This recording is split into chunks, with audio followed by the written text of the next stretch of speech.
आज हम लोग जो इकोनॉमिक्स का मोस्ट इंपॉर्टेंट टॉपिक है जीडीपी उसको कवर करेंगे और एक बहुत ही इंटरेस्टिंग वे में सीखेंगे जिससे कि आपके सारे डाउट्स क्लियर हो जाए जीडीपी और जीएनपी के रिगार्डिंग। तो सबसे पहले शुरू करते हैं।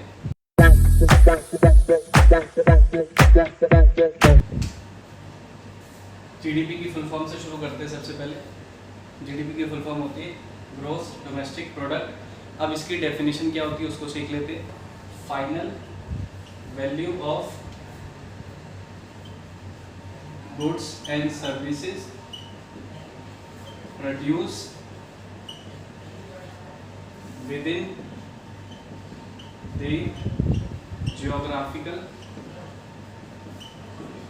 boundary of a country in a one financial year। अब डेफिनेशन तो हमने देख ली। गुड्स एंड सर्विसेज, ऐसी गुड्स एंड सर्विसेज की फाइनल वैल्यू जो कि हमारी ज्योग्राफिकल बाउंड्री या एक साल के अंदर अंदर प्रोड्यूस हुई हो। अब ये तो डेफिनेशन थी। अब इसको सिंप्लीफाई करते हैं, एक बार शॉर्ट में सीखते हैं। तो सबसे पहले अगर मैं एग्जांपल लूँ, आपने टाटा कंपनी तो देखी होगी, टाटा कंपनी कार बनाती है। अगर मैं एक एग्जाम्पल लूँ, फॉर एग्जाम्पल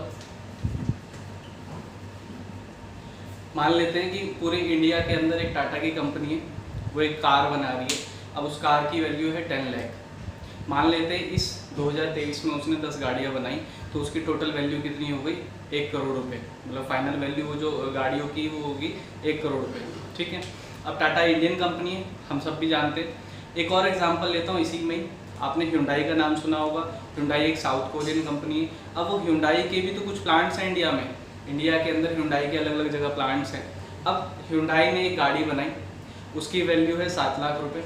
मान लेते हैं कि ह्युंडई ने ऐसी 5 गाड़ियाँ इस साल बनाई हैं, तो टोटल 35 लाख रुपए की उन्होंने कार्स बनाई हैं। तो अगर मैं टोटल टाटा की कार्स और ह्युंडई की कार्स दोनों का अगर मैं सम अप करूँ, 1 करोड़ 35 लाख की टोटल प्रोडक्शन हुई है, जिसकी फाइनल वैल्यू 1 करोड़ 35 लाख रुपए है। इंडिया में सिर्फ 2 ही कंपनी तो नहीं है, ऐसी बहुत सारी कंपनीज हैं। अगर मैं सबकी वैल्यूएशन निकालूँ और सबकी वैल्यूज़ को टोटल करूँ, तो जो भी एक्स अमाउंट आएगा वो हमारी जीडीपी होगी। ठीक है, ये तो मैंने गुड्स की बात करी। ऐसे ही हमारे इंडिया में सर्विसेज भी प्रोड्यूस होती हैं। मान लेते हैं यहाँ पर LIC ने अपनी कोई पॉलिसीज और स्कीम्स बेची और उससे अर्निंग करी 20 लाख रुपए की। तो अभी पीछे रिसेंटली हमने देखा था इंडिया ने गुड्स से कितना कमाया था, 1 करोड़ 35 लाख। 20 लाख रुपए इन्होंने कमाया सर्विसेज बेच के अपनी, तो टोटल अर्निंग कितनी हो गई? 1 करोड़ 55 लाख रुपए। तो this is the GDP of India. ये इंडिया की जीडीपी हो गई। एक बार समराइज करते हैं जीडीपी में हमने क्या सीखा। तो अगर मैं बात करूँ जीडीपी में, हमने सीखा कि हमें फाइनल वैल्यू लेनी है सभी गुड्स और सर्विसेज की जो भी इंडिया में प्रोड्यूस हुई होगी। और दूसरी, हमें ज्योग्राफिकल बाउंड्री का ध्यान रखना है कि हमारे इंडिया की ज्योग्राफिकल बाउंड्री में वो चीज़ प्रोड्यूस होनी चाहिए। मतलब हमारे इंडिया का मैप देख रहे हो आप, इसके अंदर अंदर ही प्रोड्यूस होनी चाहिए। इररिस्पेक्टिव, हमें फ़र्क नहीं पड़ता कि इंडिया की बाउंड्री के अंदर वो इंडियन कंपनी है या फॉरेन कंपनी है। हमें फ़र्क नहीं पड़ता, चाहे वो इंडियन है चाहे वो फॉरेन है, बस वो इंडिया की बाउंड्री के अंदर रह करके माल बना रही है तो वो इंडिया की जीडीपी का हिस्सा है। ठीक है, ये हो गया जीडीपी हमारा कवर। अब हम जीएनपी सीखते हैं। जीएनपी की फुल फॉर्म होती है gross national product. Gross national product का जो डेफिनेशन है वो क्या होती है? Final value of goods and services produced only by Indians या इंडियन कंपनी।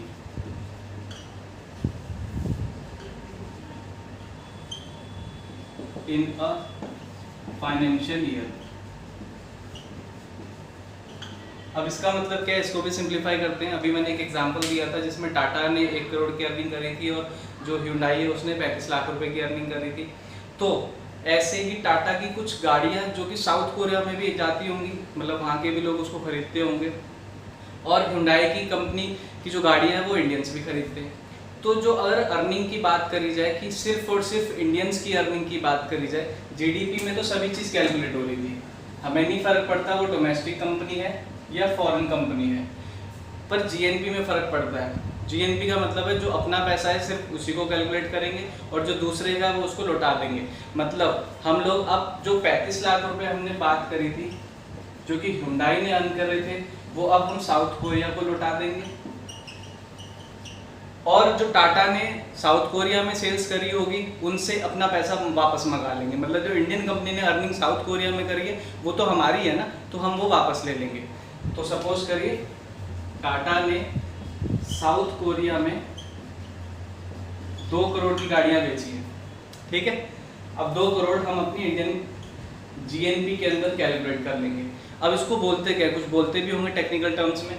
तो जब हम बाहर की कंपनीज का पैसा उसको दे दें तो इसको बोलेंगे हम लोग फैक्टर इनकम टू अब्रॉड। और बाहर की कंट्रीज से जो इंडियन कंपनीज हैं उनका पैसा अगर हम कैलकुलेट कर लेंगे उनको भी लगा लेंगे तो उसको बोलते हैं हम लोग फैक्टर इनकम फ्रॉम अब्रॉड। तो हमने क्या सीखा, factor income to abroad and factor income from abroad, ठीक है। जीएनपी को समराइज करते हैं, हम लोगों ने सीखा क्या, जीएनपी का मतलब भैया अपना पैसा अपने पास,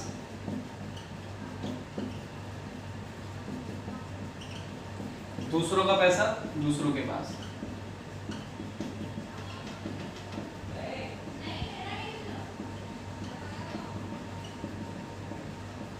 क्लियर हो गया।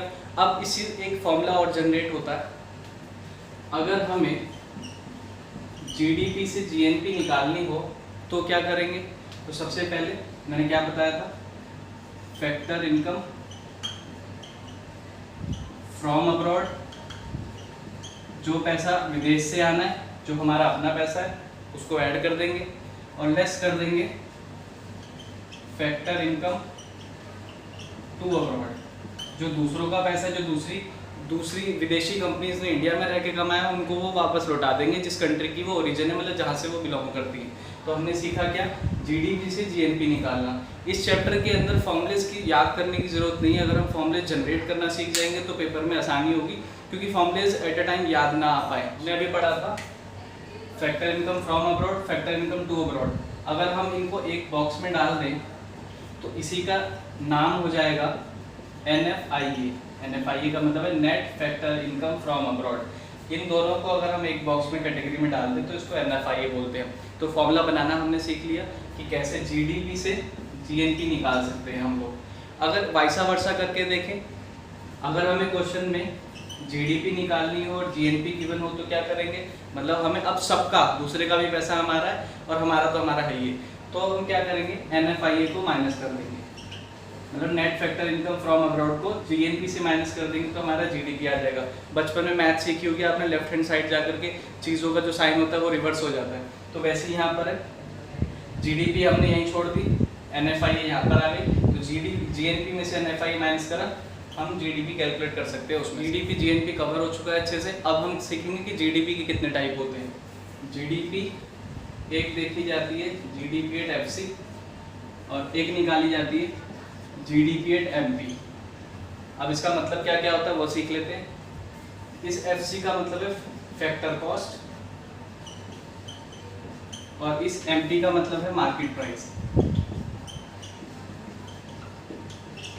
फैक्टर कॉस्ट और मार्केट प्राइस। अब ये मार्कर है, ये जो मेरे हाथ में है, सपोज करो ये फैक्ट्री में बना, जितनी भी कॉस्ट है इसकी, लैंड, लेबर, कैपिटल, एंटरप्रेन्योर, ये सब चीज़ मिला करके ये 10 रुपये का मार्कर है, ठीक है। 10 रुपये का मार्कर है। अब ये फैक्ट्री है, ये इन दोनों का मिड पॉइंट है, मार्केट में जाना है इसको। अब यहाँ से ये मार्केट की तरफ चल रहा है, तो गेट पे ही गवर्नमेंट बैठी हुई है। अब सरकार ने बोला रुको भाई जरा सब्र रखो, ये जो मार्कर है इस पे पहले मुझे क्या दो, टैक्स दो, ठीक है। और सपोज करो सरकार ने इस पे 5 रुपये टैक्स लगा दिया। अब ये मार्कर की वैल्यू कितनी हो गई, 15 रुपीज़। अब ये फैक्ट्री वाले थोड़ा रोने लगा कि सर ये तो महंगा हो जाएगा, थोड़ा सा रहम करो हम पे भी। तो सरकार को दया आ गई, सरकार ने बोला कि हम इस पे चलो सब्सिडी दे देते हैं, छूट दे देते हैं, कोई बात नहीं, मौज करो। तो सरकार ने 3 रुपये इस पे ऑफ कर दी, सब्सिडी दे दी। तो अब इसकी वैल्यू कितनी हो जाएगी, 12 रुपये। तो अब ये मार्केट में कितने का बिकेगा, जो मार्केट प्राइस हो जाएगा इसका 12 रुपीज़। तो हम लोगों ने सीखा क्या, समराइज करते हैं एक बार। फैक्ट्री से मार्केट पे जाने के लिए अपने को इनडायरेक्ट टैक्स ऐड करना पड़ता है और सब्सिडी माइनस करनी पड़ती है। मतलब ये तो फॉर्मूला बन गया ना, फॉर्मूला याद करने से बेहतर है फॉर्मूला बनाना आ जाए। तो हमने क्या सीखा, फैक्ट्री से मार्केट पे जाने के लिए हमें क्या क्या चीज़ें ऐड करनी पड़ती है, इनडायरेक्ट टैक्स और सब्सिडी। इनको अगर मैं एक कैटेगरी में बोल लूँ तो इसको NIT बोल देते हैं हम लोग, जिसको हिंदी में इंग्लिश में बोलते हैं नेट इनडायरेक्ट टैक्स। ठीक है, तो हम लोगों ने सीखा क्या, फैक्ट्री से मार्केट पे जाने के लिए हम लोगों ने सीखा क्या, प्लस NIT। और NIT का मतलब है इनडायरेक्ट टैक्स माइनस सब्सिडी। ठीक है, समझ आ गया। अब उसका रिवर्स ले लेते हैं। मार्केट में मार्केट का जो रेट है वो 12 रुपये। अब आपसे पूछा कि भाई फैक्ट्री प्राइस निकाल के दिखाओ, मुझे तो मार्केट गिवन है। तो मार्केट में हम लोग क्या करेंगे, रिवर्स कर देंगे, ये इधर आ जाएगा उठ के माइनस NIT। मतलब कि मार्केट में आने से पहले हमने क्या क्या चीज़ दी, टैक्स दिया था ना, तो उसको लेस करना पड़ेगा। तो माइनस टैक्स, और सब्सिडी सरकार ने हमसे माफ़ करी थी, तो जो चीज़ माफ़ करी है वो ऐड करनी पड़ेगी हमें, तो प्लस सब्सिडी। तो जो भी वैल्यू आएगी फाइनल निकल के वो आएगी फैक्टर कॉस्ट। तो मार्कर की वैल्यू लगाते हैं, सपोज करो 12 रुपये का मार्कर था, 5 रुपये का टैक्स था और 3 रुपये की सब्सिडी थी। तो अगर मैं इसको प्लस माइनस कैलकुलेट करूँ, जैसे कि 10 रुपये आ गई हमारी फैक्ट्री कॉस्ट। तो सिंपल यही तो सीखना चाहते हैं कि फॉर्मूलेस को हमें याद ना करना पड़े। एक और फॉर्मूला बनाना सीखते हैं। अगर सपोज करिए क्वेश्चन में आपसे पूछा है कि GDP एट FC गिवन है, मतलब GDP एट FC निकालनी है और गिवन है हमें GDP एट MP। जो गिवन होती है वो हम राइट हैंड साइड लिखते हैं, याद रखिएगा, और जो निकालनी होती है वो लेफ्ट हैंड साइड। मुझे इससे ये निकालना है, तो पहले मैं फॉर्मूला बनाऊंगा। फॉर्मूला कैसे बनाऊंगा, G से G सेम है, D से D सेम है, प्रोडक्ट तो प्रोडक्ट है ये, मार्केट से फैक्ट्री पे चलेंगे, दिमाग लगाओ, टैक्स ऐड होगा, सॉरी टैक्स लेस होगा, सब्सिडीज ऐड होंगी, बन गया ना फॉर्मूला। आराम से एग्जाम के अंदर हम फॉर्मूले तुरंत बना करके आंसर सॉल्व कर सकते हैं, क्योंकि प्रैक्टिकल की इंपॉर्टेंस ज़्यादा होती है एग्जाम में। फिर उसके बाद एक और है, अगर आपको GNP एट MP गिवन है, मतलब निकालना है, और गिवन है GDP एट FC, तो क्या करेंगे, तो देखो मैच करते हैं ना वर्ड्स, G से G सेम है, कुछ नहीं लगाना, D से D सेम है, सॉरी D से N पे जाना है, मतलब डोमेस्टिक से नेशनल पे, मतलब अपना पैसा अपना, वो वाला। तो आप क्या करेंगे, प्लस NFIE। NFIE की फुल फॉर्म होती है net factor income from abroad. ठीक है, फिर फैक्ट्री से मार्केट पे जाना है, मतलब टैक्स ऐड सब्सिडीज माइनस, बन गया फॉर्मूला तीसरा। देखो इजीली फॉर्मूलेज हम लोग खुद से खुद जनरेट कर सकते हैं। बुक्स में फॉर्मूलेज याद करने की जरूरत नहीं, क्योंकि याद नहीं होते हैं, काफ़ी ज़्यादा लेंथी प्रोसेस दे रखा है फॉर्मूलेज को याद करने का। आप फॉर्मूलेज खुद से जनरेट कर सकते हैं। अब हम लोग ग्रॉस और नेट को समझते हैं, ये होता क्या है। मैंने आपको स्टार्टिंग में एक एग्जाम्पल दिया था कार का। सपोज करिए मैंने एक कार खरीदी 2019 में 10 लाख की, आज 2023 चल रहा है, क्या उसकी वैल्यू अब भी 10 लाख ही होगी? नहीं ना, उसकी वैल्यू कहीं ना कहीं तो फॉल हुई होगी, गिरी होगी ना। सेकेंड हैंड अगर मैं उसको बेचूंगा किसी को तो कोई 6 लाख मिलेगा, पर 10 लाख में नहीं मिलेगा, 6 मिलेगा, 5 मिलेगा, 4 मिलेगा, पर फुल वैल्यू पे नहीं मिलेगा जिस पे मैंने खरीदा था। तो ऐसा क्या हुआ, ये 4 लाख रुपए क्यों टूट गए? ये 4 लाख को हम लोग अकाउंटिंग की टर्म में या इकोनॉमिक्स की टर्म में डेप्रिसिएशन बोलते हैं। डेप्रिसिएशन की अगर मैं डेफिनेशन की बात करूं तो इसका मतलब है fall in the value of goods due to wear and tear. Wear and tear का मतलब है मैं गाड़ी चला रहा हूँ, इस्तेमाल कर रहा हूँ, तो कुछ घिसेगा ना सामान उसमें से, तो इसको उसको बोलते हैं डेप्रिसिएशन। तो जो वैल्यू फॉल हुई है, तो अभी मेरी गाड़ी की नेट वैल्यू होगी 6 लाख, और किसी को अगर मैं ग्रॉस वैल्यू बताऊंगा तो बताऊंगा 10 लाख। तो बस इजी है, समझ आ गया। ग्रॉस वैल्यू का मतलब है कि ऐसी वैल्यू जिस पे मैंने उसको खरीदा था, एट बुक वैल्यू, और नेट वैल्यू मतलब अभी प्रेजेंट वैल्यू कितनी है, लेस करने के बाद कितने रुपए की अब वो मेरी गाड़ी है।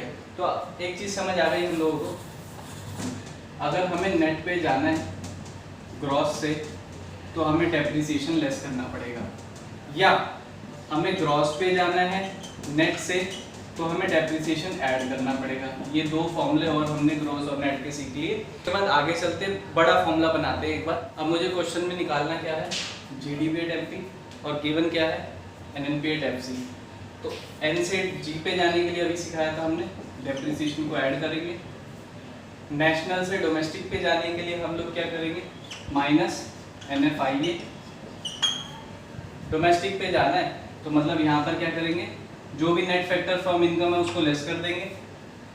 और फैक्ट्री से मार्केट पे जाने के लिए हम लोग टैक्स को ऐड करेंगे, माइनस करेंगे सब्सिडीज, मतलब प्लस करेंगे NIT।